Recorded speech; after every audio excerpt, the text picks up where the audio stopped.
이것이 정치다. 오늘은 서성교 바른정책연구원 원장, 김남국 더불어민주당 법률위원회 부위원장 이렇게 두 분과 함께하겠습니다. 어서 오십시오. 안녕하세요. 안녕하세요. 정 의장이 내일 본회의 개최를 합니다.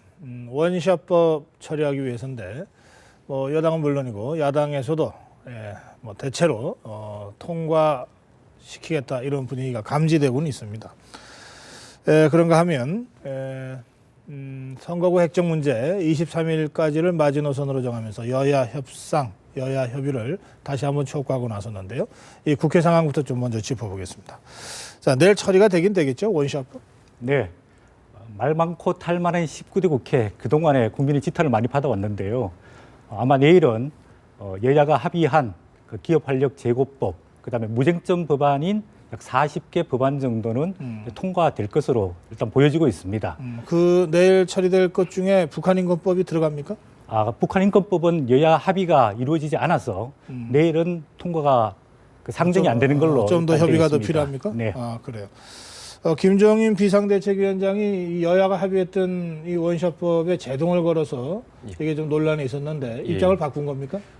정확히 말하면 입장을 변경했다라기보다는 오늘 지금 비대위에서 그런 말씀을 하셨습니다. 원샷법 처리 자체, 그 자체를 반대하는 건 아니다라고 말을 했는데 그 의미가 무엇인지를 생각해 보면 그 여야가 원샷과 관련해서 굉장히 오랫동안 합의를 했지만 그 내용에 관해서 충분히 심도 있게 논의가 되지 않았다라는 걸 지적을 한 거였습니다. 실제 이 원샷법이라고 하는 거는 기업의 활력을 제고시킨다라고 하고 있는데 그 내용에 대해서는 국민들에게 잘 전달이 되지 않았습니다. 그 내용을 좀 살펴보면 사실상 어떻게 보면은 소규모 그룹의 기업의 인수합병을 좀 용이하고 신속하게 하는 것입니다. 근데 이미 이것은 청와대에서도 지적을 했다시피 대규모 노동자들의 근로자들의 해고를 동반할 수밖에 없습니다. 그래서 이 비대위원장은 경제민주화를 고민을 하면서 이런 근로자에 대한 보호 조치를 제대로 하고 있는지 그런 부분에 대한 고민이 좀 더 필요하다라고 보고 있는 것입니다. 그러니까 며칠 전에 여야 합의로 처리하기로 했던 것을 김종인 비대위원장이 제동을 걸어서 무산시킨 것 원인 이유가 그렇다는 거 아닙니까? 이유가 이 부분에 맞습니다. 그럼 며칠 사이에 그 문제와 관련해서 더불어민주당 쪽에서 무슨 보완안을 냈다든지 여야 협상으로 다시 뭔가 보완이 됐다든지 그래야 입장 바꾸는 게 이해가 되는 거 아닙니까?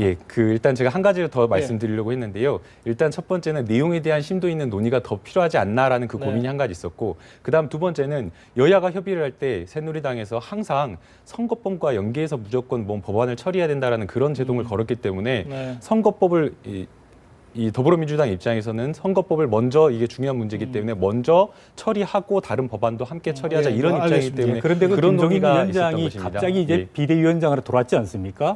그리고는 그 협상 과정에서 본인이 전혀 알지도 못하고 있었던 것 같습니다. 그러면서 두 가지 문제를 제기했지 않습니까? 협상 과정에 문제가 있었다. 그다음에 이거 기업활력 제고법 하나 통과시킨다고 해가지고 경제가 좋아지겠느냐? 이런 이제 비판을 하면서 쉽게 말해서 이제 발목 잡기를 한 겁니다. 그리고 이제 와서는 아무런 사과 조치 없이 그냥 이제 원샷법을 통과시키겠다. 이렇게 하면 김종인 위원장의 어떤 공식적인 어떤 자기 해명이라든지 아니면 사과가 있어야지 이게 여야 앞으로 협상을 진행하는 과정 속에서 여야 간의 신뢰가 쌓이는 거 아닙니까? 아마도 그 김종인 위원장님께서 그 의원총회 내부의 의원님들의 구체적인 어떤 협상 과정이나 전략까지를 전부 다 이해하지는 못했을 것으로 생각이 됩니다. 그러나 김종인 위원장님의 핵심 아이콘이 경제민주화입니다. 경제민주화에 뭐 여러 가지 것이 있겠지만 그중에 가장 중요한 내용 중 하나가 근로자 보호입니다. 그리고 재벌 기업을 견제하고 재벌 기업의 어떤 문제점들을 지적하는 것이 경제민주화의 핵심이기 때문에 김종인 위원장으로서는 바로 이러한 문제점들을 그냥 간과하고 묵과하고 넘어갈 수 없다라는 판단 하에 무리를 해서라도 약간은 지적을 해야 된다라고 했던 것으로 보여집니다. 알겠습니다. 어쨌든 그런데 내일은 정해 국회의장이 원샷법을 상정하고 더불어민주당도 크게 반대하지 않는 이런 것으로 지금 정리가 되고 있는 거죠? 입장 정리가? 아직 명확하게 입장 정리가 된 것으로 보이진 않지만 아마 내일 열리는 의원총회에서 아마 그런 부분이 결정이 될 것 같습니다. 알겠습니다. 김남국 부위원장 어떻게 평가하십니까? 아마 이런 진박 마케팅에 대한 좀 부정적인 여론이 조금씩 확산되고 있는 것으로 보입니다. 오늘 그 페이스북을 좀 보니까 경남 거창의 신성범 의원님께서 결국에 자기 사람 꼽는 불공정한 경선을 주도하고 있는 것이 아니냐라는 지적을 했고 당내에서도 그런 예, 비판이 맞습니다. 있죠? 그런 비판이 많이 있습니다. 그리고 또 이제 뭐 누리꾼들이 하는 SNS를 좀 들여다 보니까 혼박일체, 혼마저도 박근혜 대통령과 일치해야 하는 박신도들 그런 이야기가 있고 그다음에 박수고대, 최경환의 지원을 몹시 기다리는 대구 진박들의 모습 이러한 것들이 결국에는 진박 마케팅의 대상자들을 어떻게 보면 약간은 비꼬는 듯한 그런 말들이 SNS상에 유포되고 있는 것을 보면 이미 부정적인 여론이 확산되고 있는 것이 아닌가라는 생각이 듭니다. 어떻게 보십니까? 예, 일부 그런 측면이 있지만 그 친박 진영 입장에 봤을 때는 이제 선거를 앞두고 새 결집이 불가피한 상황이다 보여집니다. 왜냐하면 그동안에 김무성 그 새누리당 대표가 권력자 발언을 하고 또 비박계 50명의 의원들을 만찬 회동에서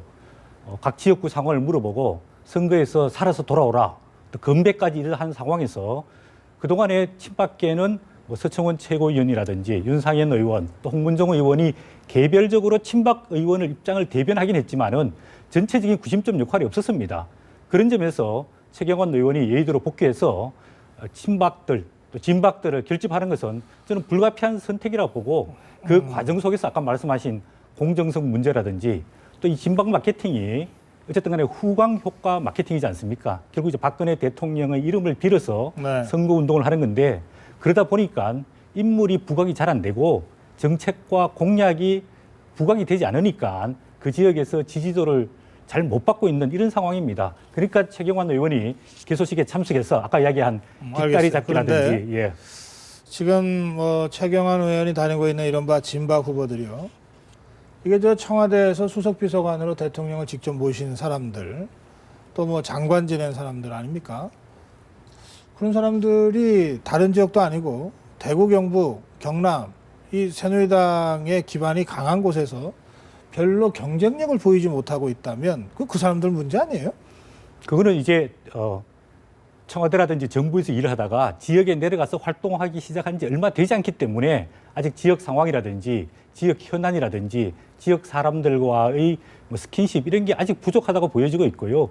대구의 그 현역 12명 의원들은 지난 4년 동안 그 지역에서 계속해서 정치를 해왔기 때문에 어떤 인지도라든지 지지도라든지 이런 게 높고 알려지고 있는데 아마 시간이 지나고 이분들의 뜻이 알려지게 되면은 조금 뭐 지역에서의 더 활동 기간이나 이런 것들이 뭐 변수 중에 하나긴 하겠습니다만 그래서 제가 이렇게 질문 드린 거 아닙니까?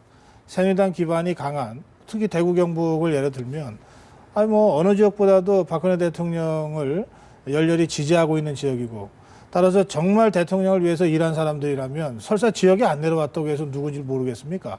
그러니까 저는 지금 진박 마케팅이라고 하는 거에 그러니까 매우 옹색해 보인다는 거예요.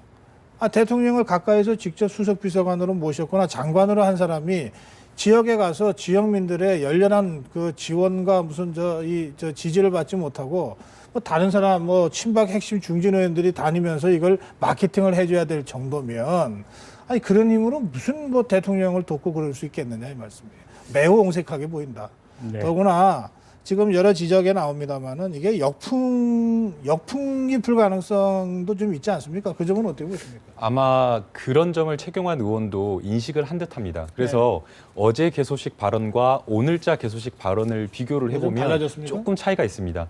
어제도 오늘도 마찬가지로 상대의 경쟁 후보를 뭐 발목 잡는다, 발목이 부러지도록 뭐 세게 잡고 있다 그런 표현을 했지만 어제에 비해서 오늘은 그런 어떤 상대 경쟁 후보에 대한 공격적인 발언이나 이런 것들이 조금 완화됐고 대신 박근혜 대통령에 대한 어떤 감정 어린 호소가 조금 더 섞여 들어가서 아마 그러한 역풍을 조금 고려한 조금 변화가 아닌가라는 생각이 듭니다. 알겠습니다. 그런데 뭐 최경환 의원의 행보와 또 대조적인 게 아까 그 서성교 원장은 김무성 대표가 뭐 50여 명의 비박계 의원들 모아놓고 뭐 이렇게 만찬 회동에 뭐 만찬 한 번 한 거고 지금 일체의 개소식에도 참석하지 않겠다고 밝혔죠. 김무성 네, 그렇습니다. 대표가. 예. 그리고 누구나 다 사용할 수 있는 축하 영상, 당 대표니까. 네. 뭐 개소식하면 당 대표가 영상 메시지 보낼 수 있는 거고. 이게 좀 행보의 수준이 좀 다르지 않습니까? 네. 그 지향하는 목적이 다르니까 당연히 과정도 다르다고 보여지는데요. 네. 일단 김무성 대표는 자기의 핵심 측근이라고 하고 있는 안형환 의원이라든지 권오원 전 의원 이런 사람들이 개소식 때 김무성 대표가 오시든지 아니면 최소한 사모님이라도 보내줬으면 좋겠다. 아니면 영상 메시지라도 보내달라.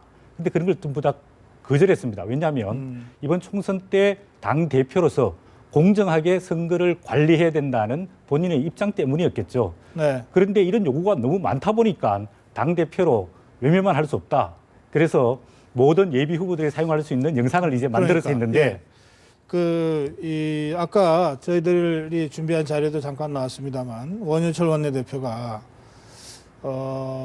당의 그 지도자급 인사로서 당의 분열을 초래할 수 있는 언행은 좀 조심해 줬으면 좋겠다. 예. 이런 얘기까지 하지 않습니까? 지금 김무성 대표와 최경환 의원의 좀 서로 다른 행보를 지금 비교해 달라고 제가 질문드렸습니다. 네. 당의 단합, 총선 승리를 위해서 어느 쪽의 행보가 더 적절하다고 보십니까? 이제 김무성 대표는 이제 당 대표로서 총선을 관리하고 다음에 대선을 가는 목적이기 때문에 예. 본인의 대국민적 이미지라든지 홍보라든지 네. 이런 게 관심사고, 최경환 대표는 일단 친박계를 결집을 해서 이번 총선에서 유의미한 의석을 가지고 당이 총선을 승리하게 되면 박근혜 대통령의 국정 임기 나머지 국정을 보완하면서 또 7월 달에 있는 전당대회 또 내년에 있을 대선 때 기반을 조성하면서 역할을 할 거다. 예, 지금 이 시점에서 누가 총선에 도움이 되냐 이 말씀이에요. 그거는 이제 둘 다 도움이 된다. 개파와 개파 간의 그 생각과 이해관계가 다르기 때문에. 그러니까 다른 건 알겠어요. 네. 당 차원에서 볼 때 어느 쪽이 더 맞는 길을 가고 있습니까? 그거는 이제 김무성 대표의 생각과 제가 보기에는 최경환 그 의원의 정치적 이해관계와 생각이 다르기 때문에 일률적으로 어느 게 도움이 되느냐라고. 서성교 원장의 생각을 지금 질문드리는 겁니다. 저는 일률적으로 어느 게 옳고 더 낫다라고 평가하기는 어렵다고 보겠습니다. 그렇군요. 알겠습니다. 예, 어떻게 보십니까? 제가 사실은 뭐 다른 당의 입장을 말하기에는 조금 어렵지만 뭐 아마- 이당 저당 어디서 예. 그냥 우리 정치를 평론하는 예, 알겠습니다. 새누리당 입장에서 보자면 아마 최경환 전 의원의 행보보다는 낮은 자세로 공정한 경쟁을 관리하는 입장에서 낮은 자세로 임하는 아마 김무성 대표의 행보가 더 높이 평가받을 것으로 생각이 됩니다.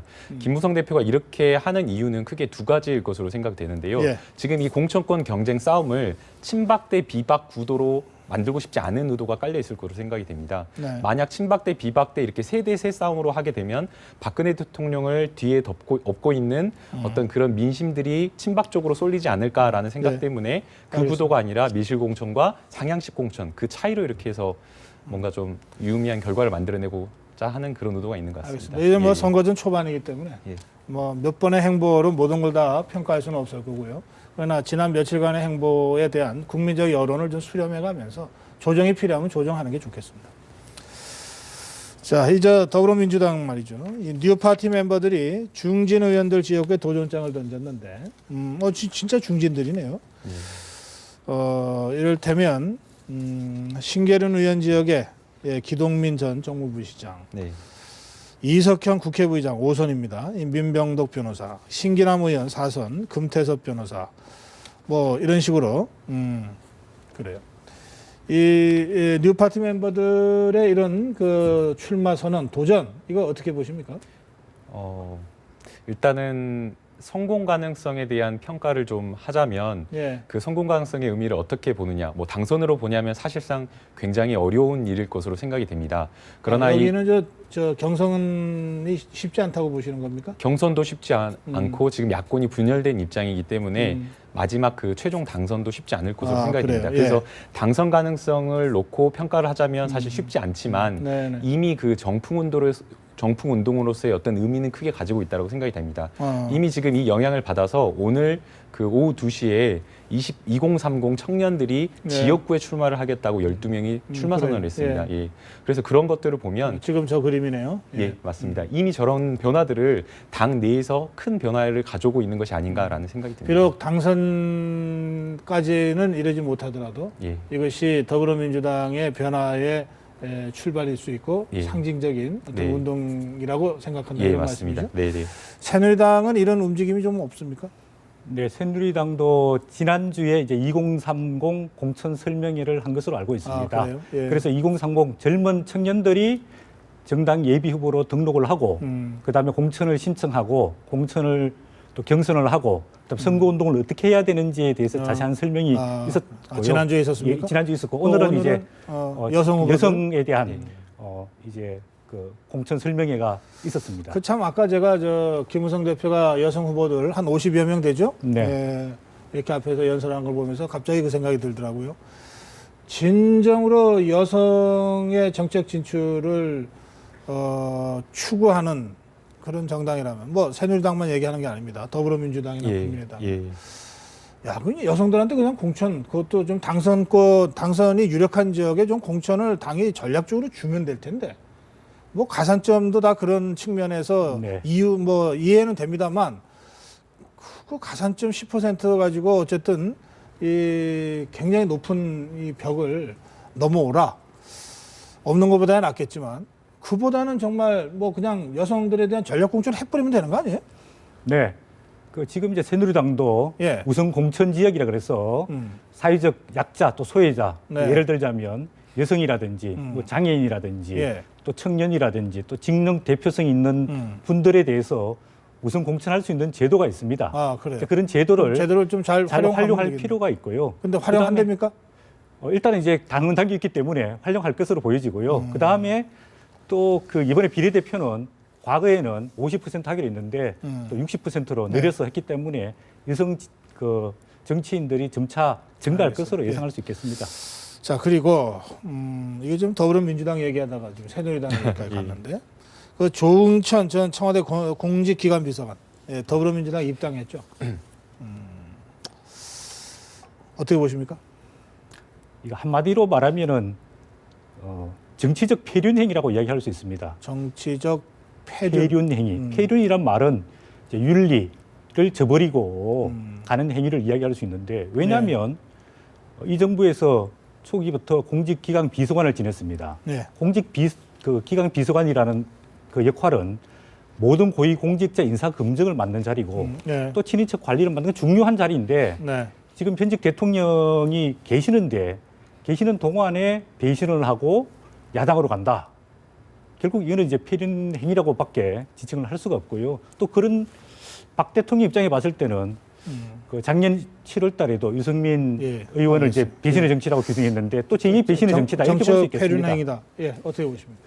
과연 이걸 정치적 폐륜 행위로 볼 수 있는 것인지 오히려 우리가 조응천 비서관이 초대 공직기강 비서관을 했음에도 불구하고 아직 이 정권이 끝나지 않았음에도 불구하고 더불어민주당에 입당한 그 어떤 개인의 고민을 좀 이해를 해봐야 되지 않나라는 생각이 듭니다. 개인적으로는 조응천 비서관을 좀 알고 있어서 그분이 굉장히 강직한 성격이라는 걸 알고 있습니다. 실제로 뭐 여러 번 뭐 이렇게 이야기를 나누고 해도 단 한 번도 박근혜 정권에 대해서 나쁜 투로 말을 해본 적이 없는 분입니다. 그만큼 이 정권에 대한 어떤 애착과 사랑이 있는 분임에도 불구하고 이렇게 이분이 아직 이 정권이 끝나지도 않았음에도 불구하고 더불어민주당에 입당한 것은 그만큼 인간적인 고민이 생각이 있을 것으로 생각이 듭니다. 조응천 전 비서관에 대해서는 완전히 상반된 평가를 하시는데 근데 이런 얘기가 나오대요. 그 마포갑에 출마해서 안대희 최고위원과 맞대결을 할 거다. 뭐 혹시 뭐 좀 개인적으로 안다고 그러시니까 그런 움직임이 있습니까? 뭐 제가 사실은 오기 전에 한번 전화 통화를 해보려고 했는데 그 이미 인터뷰 기사가 나와 있더라고요. 그런 그 말을 들은 적이 없다라는 인터뷰가 있는데 뭐 안대희 전 대법관과 한판 붙겠다 이런 건 없는 것 같고요. 사실은 이제 왜 그런가 조금 생각을 해보면 마포에서 그 술집을 운영을 하고 계십니다. 요리 주점을. 술집이요? 예, 요리 주점을 운영하고 계십니다. 그래서 이제 그런 연구가 있고. 조응천 비서관이 집은 마포 공덕동에 살고 있습니다. 그 생계형으로? 예, 생계형으로 직접 아예 거기서 상주하면서 운영을 하고 마포 계십니다. 공덕동에 살고 있기 때문에 그게 이제 마포 갑 지역입니다. 그리고 식당은 또 홍대 앞에 사고 있기 때문에 마포 을 지역입니다. 그래서 아마 마포 출마 이야기가 나온 것 같습니다. 이야기가 되고 있고 근데 뭐 출마 가능성은 별로 없다는 거죠? 단정할 수는 없다. 단정할 수는 없지만 그게 조금 역학적으로 굉장히 복잡한 게 깔려 있습니다. 그래요? 알겠습니다. 네. 본인이 이와 관련돼서 이제 말을 약간 어제하고 오늘하고 이제 바꾼 게 있는데요. 어제 그 기자회견 할 때는 본인이 출마 비례 이런 것에 대해서 전혀 생각해 본 적이 없다. 그렇게 이제 이야기했는데 오늘 아침 어디 언론에서 인터뷰한 거를 보니까 당에서 요청하면 당의 명령에 따르겠다. 이렇게 약간 이제 의투를 바꿨기 때문에 아마 여부가 있으면 출마하지 않을까 보여집니다. 선거 앞두고 입당을 했으면 출마 각오 정도는 했겠죠. 뭐 여러 가지를 뭐 따져보고 예, 선택을 할 것 같네요. 알겠습니다. 오늘 여기서 마무리할게요. 고맙습니다. 예.